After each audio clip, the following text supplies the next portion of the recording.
हरि ओम नमो नमः। दिव्यवाणी संस्कृतम चैनल में आप सबका हार्दिक स्वागत है।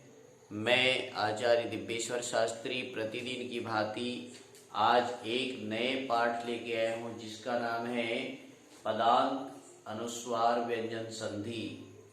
छात्र छात्राओं, अध्यापक बंधुओं, अध्यापिकाओं, बहनों, ये बड़े सौभाग्य की बात है। दिव्यवाणी संस्कृतम चैनल के माध्यम से प्रतिदिन हम नए नए पाठों को सीख रहे हैं, जान रहे हैं और आज मैं आपको लेकर के आया हूँ एक नए संधि, एक ऐसा संधि जिसमें आप बहुत ही सरल ढंग से जान सकते हैं।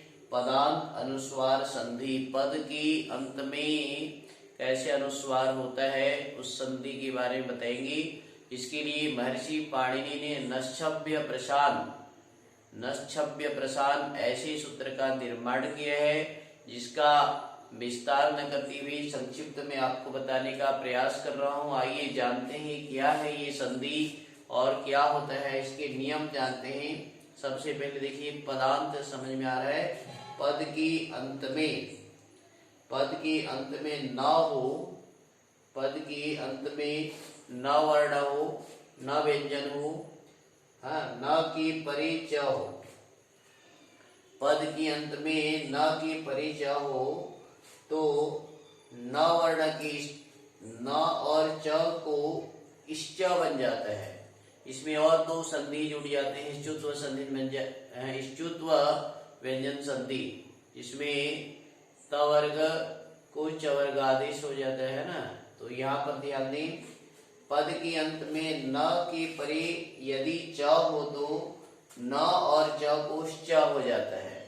न और च को आधा स मिली, आधा तालव्य सकार च हो जाएगा एवं अनुस्वार हो जाता है, साथ साथ उसको अनुस्वार हो जाता है। फिर से एक बार नियम को समझे आप।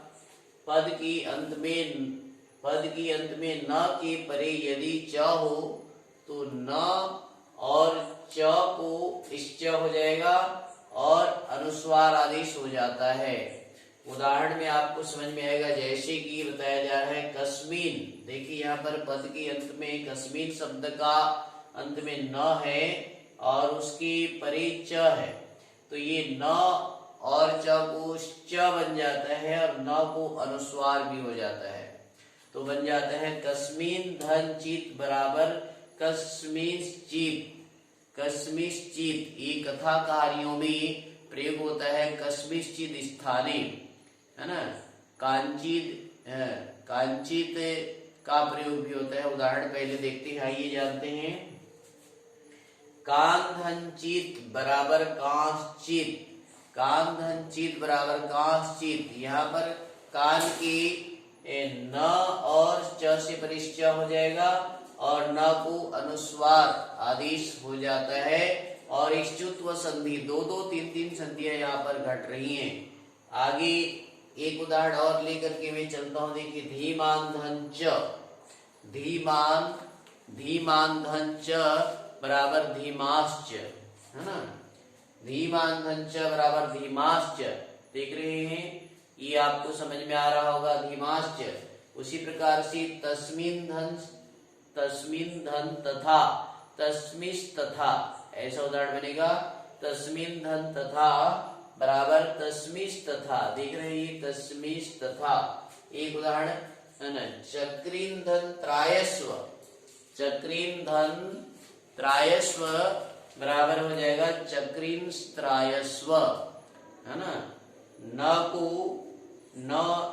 को अनुस्वार हो जाता है।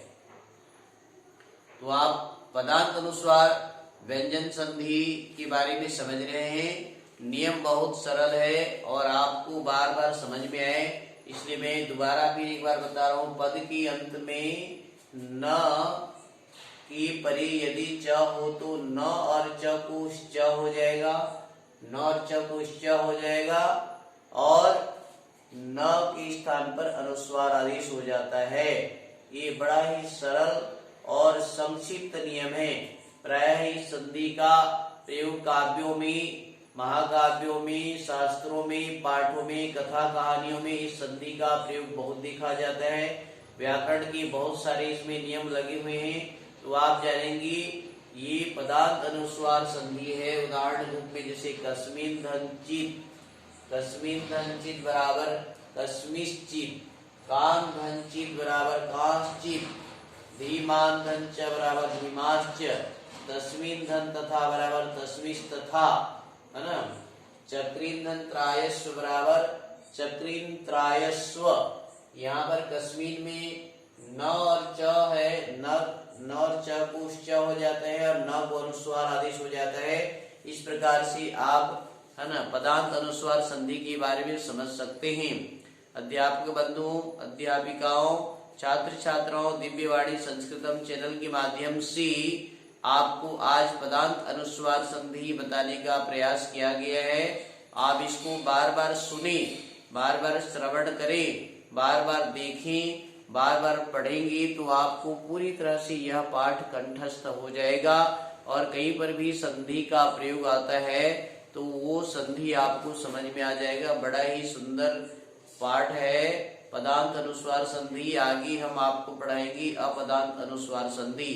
तो आज के पाठ के लिए मैं यहीं पर विराम देते हुए आप सबसे कहना चाहूंगा, यदि आपने दिव्यवाणी संस्कृतम चैनल को लाइक नहीं किया है, सब्सक्राइब नहीं किया है, तो शीघ्र ही लाइक करें और सब्सक्राइब करें। साथ साथ जो अपने इष्ट मित्र हैं, जो संस्कृत में रुचि रखते हैं, संस्कृत में आगे बढ़ना चाहते हैं, संस्कृत में पढ़ना चाहते हैं और कॉलेज लेवल तक की, है ना, प्रथमा, मध्यमा और स्नातक, स्नातकोत्तर कॉलेज लेवल के लिए ये पाठ बड़ा ही उपयोगी पाठ है। धन्यवाद। पुनर्मिलामः आगामी पाठों में। ऐसे ही हमारे साथ बने रहिएगा। ओम शम। जयतु संस्कृतम, जयतु भारतम। धन्यवाद।